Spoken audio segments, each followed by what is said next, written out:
Good morning class. मैं Mohan Kumar Singh BCA department RSS science college Sitamarhi से C plus plus के इस वीडियो लेक्चर सेशन में आप सभी का बहुत बहुत वेलकम है।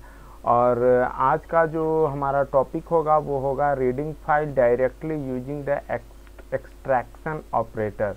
देखिए ये एक्सट्रैक्शन ऑपरेटर हमारा ये जो है एक्सट्रैक्शन ऑपरेटर जो भी सिलेक्टेड है, इसका यूज हम लोग करते थे किस चीज़ के लिए? सी इन के साथ हम लोग करते थे। और सी इन का यूज कब करते थे? तो जब ब्लैक स्क्रीन यानी जो कंसोल स्क्रीन से कोई भी चीज़ हमें सी प्लस प्लस के इंटरफेस में लेकर के आना होता था, उस पर कुछ प्रोग्रामिंग करना होता था, सो डैट हम लोग इसका यूज करते थे। तो अब भी इसका हम लोग यूज करेंगे डिस्क फाइल से, यानी कि हार्ड डिस्क ड्राइव में यदि कोई फाइल है तो वहाँ से डाटा को उठा करके लाना है। और कहाँ पे लाना है? तो सी प्लस प्लस के इंटरफेस में लाना है। वैसे मैं आपको रिकॉल करा दूं कि इससे जस्ट जो हमारा प्रीवियस लेक्चर था वो भी फाइल रीडिंग से ही रिलेटेड था, और वहाँ पे हम लोगों ने गेट लाइन मेथड को देखा था कि किस तरीके से गेट लाइन मेथड को यूज करके हम लोग वन लाइन को एट ए टाइम रीड कर सकते हैं। ठीक है, तो यहाँ पर अभी हम लोग को देखना है अब एक्सट्रैक्शन ऑपरेटर। तो चलिए हम लोग टॉपिक पे आ जाए। क्या कहता है? We can read the files from disk drive to C plus plus interface, यानी कि टर्बो सी प्लस प्लस में directly using the extraction operator. अब इसका हम लोग यूज क्यों कर सकते हैं? तो कहता है दिस इज बिकॉज क्योंकि extraction operator is overloaded in the class I stream में ये ओवरलोडेड है, और जो हमारा इफ स्ट्रीम क्लास है वो ड्राइव्ड हुआ है आई स्ट्रीम क्लास से। सो डैट जो इफ स्ट्रीम का ऑब्जेक्ट यदि हम लोग बनाते हैं तो वो ऑब्जेक्ट जो है एक्सट्रैक्शन ऑपरेटर को डायरेक्टली यूज कर सकता है। ठीक है, आगे फिर क्या कहता है? Hence it can be use with if stream class object to read text, यानी टेक्स्ट को रीड करने के लिए, है ना। यानी कि कोई हमारा नोटपैड या वर्डपैड का फाइल बना हुआ है तो उसके डाटा वैल्यू को, उसमें जो कुछ भी रिटन है पहले से, उसको रीड करके टर्बो सी प्लस प्लस के इंटरफेस में लाने के लिए हम लोग इसका यूज करेंगे। फिर आगे क्या देखिए क्या कहता है कि इंपॉर्टेंट बात ऑब्जेक्टिव के पॉइंट ऑफ व्यू से ये बहुत ही इंपॉर्टेंट है। It reads one word at a time, यानी एक बार में एक वर्ड को रीड करता है। तो देखिए रीडिंग से रिलेटेड हम लोगों ने तीसरा मेथड है। सबसे पहला मेथड हमने बताया था गेट फंक्शन के बारे में, but get function reads one character at a time. दूसरा हम लोगों ने देखा था गेट लाइन। तो get line reads a line at a time, यानी एक बार में एक लाइन को रीड करता है। और जो ये डायरेक्टली एक्सट्रैक्शन ऑपरेटर जो हम लोग यूज करते हैं तो ये one word at a time read करता है। चलिए इसका सिंटेक्स क्या है? तो सिंटेक्स यही इफ स्ट्रीम का ऑब्जेक्ट नेम और उसके साथ, अब यहाँ पे हम लोग क्या करते थे? पहले सीन लिखते थे, तो सीन न लिख करके डायरेक्टली इफ स्ट्रीम का ऑब्जेक्ट और कैरेक्टर वेरिएबल।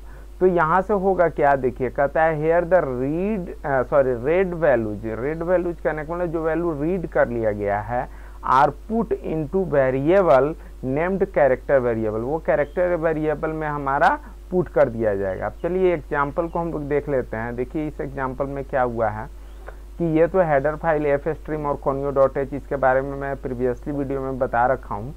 अब डायरेक्टली हम लोग मेन पे आ जाते हैं। क्लियर स्क्रीन बखूबी आप लोग जानते ही हैं। देखिए इफ स्ट्रीम का एक इन फाइल नाम का ऑब्जेक्ट बनाया। अब ये भी आप लोग जानते होइएगा कि ये j.txt फाइल जो है इन फाइल को असाइन हो गया, और इसमें कुछ भी यदि लिखा होगा तो वो अभी इन फाइल के पास है।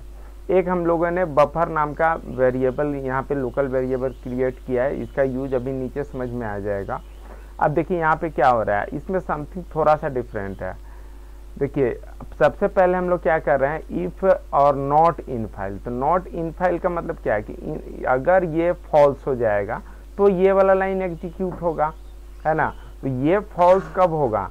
यदि इन फाइल को मान लीजिए कि j.txt नाम का फाइल नहीं मिला, पहले से उस नाम का फाइल क्रिएटेड नहीं है, तो प्रोग्राम क्या होगा? अनसक्सेसफुल टर्मिनेट हो जाएगा और हैंग कर सकता है। तो उससे बचने के लिए क्या कहता है? देखिए कमेंट लाइन में कहता है check for error while opening the file. File को ओपन करने में यदि कोई एरर आएगा तो यहाँ से यूजर को हम लोग मैसेज दे देंगे कि सॉरी, यहाँ पे होगा कैन नॉट, CAN होगा, CAN can not open file. Okay, और यदि एरर नहीं आया तो कहाँ चला जाएगा, एल्स पार्ट पे चला जाएगा, और एल्स पार्ट पे आने के बाद ये एग्जीक्यूट होगा। अब यहाँ पे इनफाइल डॉट ईओएफ, तो ईओएफ मेथड का डिस्कशन हमने जस्ट लास्ट वीडियो में किया है कि ईओएफ क्या करता है। तो देखिए EOF becomes non zero while reached at end of file, यानी फाइल को जब रीडिंग करना शुरू करेगा हमारा इन फाइल, चूंकि इन फाइल का ही हम लोगों ने इन फाइल नाम का हमारा ऑब्जेक्ट बनाया, तो ये ऑब्जेक्ट जब रीड करेगा तो रीड करने के दरमियान ईओएफ जो है नॉन जीरो रिटर्न करेगा जब फाइल के इन पर चला जाएगा। तो नॉन जीरो वैल्यू मान लीजिए यहाँ पे 1 2 3 कुछ भी आया और उसका नॉट उसके साथ हमने लगाया, तो जब नॉट लगाया तो ये तो जीरो आ जाएगा, यानी कि फॉल्स हो जाएगा, तो रीडिंग करना बंद कर देगा। ठीक है, और जब तक रीड करता रहता है ये ईओएफ फंक्शन जो है ये जीरो रिटर्न करता है। तो जीरो, अगर इस पूरे का वैल्यू जीरो होता है और उसके साथ नॉट लगा हुआ है तो जीरो का उल्टा, जीरो का मतलब फॉल्स, और फॉल्स के साथ नॉट लगा हुआ है यानी कि ट्रू, और ये लूप जो है ट्रू होगा और चलता चला जाएगा। यहाँ पे इन फाइल के साथ अब देखिए यहाँ पे रीड कर रहे हैं, तो जो भी इन फाइल रीड करके लाएगा वो किस में डाल देगा, बफर नाम के इस कैरेक्टर एरे में डाल देगा। और ये बफर जो है एज ए स्ट्रिंग है तो कैरेक्टर एरे लेकिन वर्क कर रहा है एज ए स्ट्रिंग, और उसको हम लोग सी आउट के थ्रू डायरेक्टली हम लोग क्या कर देंगे, डिस्प्ले यूनिट पे हम लोग डायरेक्टली प्रॉम्प्ट करा देंगे, डिस्प्ले करा देंगे। ठीक है, यानी कंसोल जो ब्लैक स्क्रीन हमारा आता था उस पर हम लोग डिस्प्ले करा देंगे। ठीक, अब देखिए इसमें क्या कहता है, इन द एबव प्रोग्राम, ये तो हम लोग जानते ही हैं, the file name triple.txt assign to if stream object in file, sorry in, हाँ इन फाइल, ठीक है, इफ स्ट्रीम के इन फाइल को असाइन हो गया इस लाइन में, यहाँ पे वही बात कर रहा है। फिर कह रहा है under the while loop the EOF function is called using the object in file, in file के ऑब्जेक्ट के साथ हम लोगों ने ईओएफ को कॉल किया है, जो रिटर्न करेगा जीरो जब तक ये रीड करता रहेगा फाइल को, और रिटर्न करेगा नॉन जीरो जब when reached at end of file, end of file पे रीच कर जाएगा। अब यहाँ पे देखिए क्या कहता है, in while loop each time a word is read, हर बार क्या किया जाएगा कि एक वर्ड को रीड किया जाएगा, and putted into variable buffer, buffer variable में उसको पुट कर दिया जाएगा। Also buffer value is display on to output screen using the C out buffer statement, ये स्टेटमेंट से हम लोग उसको वहाँ पे हम लोग पुट करने का काम कर रहे हैं कंसोल के आउटपुट स्क्रीन पे। चलिए इसका हम लोग इसको हम लोग रन करा के देख लेते हैं। तो चलिए हम लोग इसको रन कराए।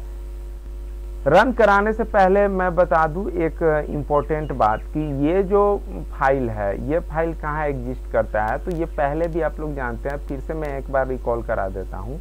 ये जो हमारा फाइल है वो सी ड्राइव के अंदर, टर्बो C++ के अंदर, डिस्क के अंदर, टर्बो C3 उसके अंदर बिन, और यहाँ पे सबसे लास्ट में triplez.txt ये रहा, ये नोटपैड फाइल है और इसमें लिखा हुआ है हेलो क्लास अगेन और गुड मॉर्निंग। तो इसको हम लोग C++ की इसमें रीड करने का भी काम करेंगे।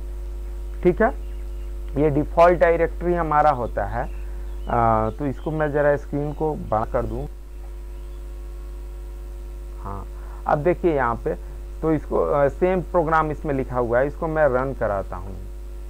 देखिए ये क्या कर रहा है, hello class again good morning, यानी सारा का सारा एक साथ दे रहा है। तो और जबकि हमने बताया कि ये जो रीड करने का तरीका है इन फाइल के साथ extraction operator one word at a time read करता है। इसको चेक करने के लिए अभी तो पूरा एक लाइन दिखा रहा था, देखिए वापस मैं रन करा देता हूँ कंट्रोल F9 से, तो ये पूरा का पूरा एक लाइन दिखा रहा है। लेकिन यहाँ पर यदि हम लोग इंडेल लगा देते हैं, इंडेल लगा देते हैं तो पता चल जाएगा कि एक बार में बफर में जब एक बार लूप चला तो बफर में एक कैरेक्टर आया या एक लाइन आया, पूरा का पूरा एक लाइन आया या एक वर्ड आया, जो भी होगा उसके बाद इंडेल काम करेगा और न्यू लाइन में चला जाएगा। अब देखिए तो क्या आता है आउटपुट, देखिए hello class again good morning, यानी कि जितना वर्ड है सारे वर्ड को एक एक करके रीड करा है, यानी कि one word at a time. देखिए इसमें इसमें हेलो एक अलग वर्ड है, क्लास अलग वर्ड है, अगेन है और गुड मॉर्निंग, तो 4 वर्ड है और चारों को ये अलग अलग रीड कर रहे हैं। ठीक है, आप लोग के कंफ्यूजन को दूर करने के लिए एक बार मैं यहाँ से रन करा देता हूँ। तो देखिए यहाँ पे भी दिखा रहा है आउटपुट। ठीक है, तो अब मैं उम्मीद करता हूँ कि इन फाइल के साथ एक्सट्रैक्शन ऑपरेटर को किस तरीके से यूज करना है ये बखूबी अच्छी तरीके से आप सीख गए होइएगा। चलिए मैं टर्बो C++ के इंटरफेस को बंद करता हूँ यहीं पे,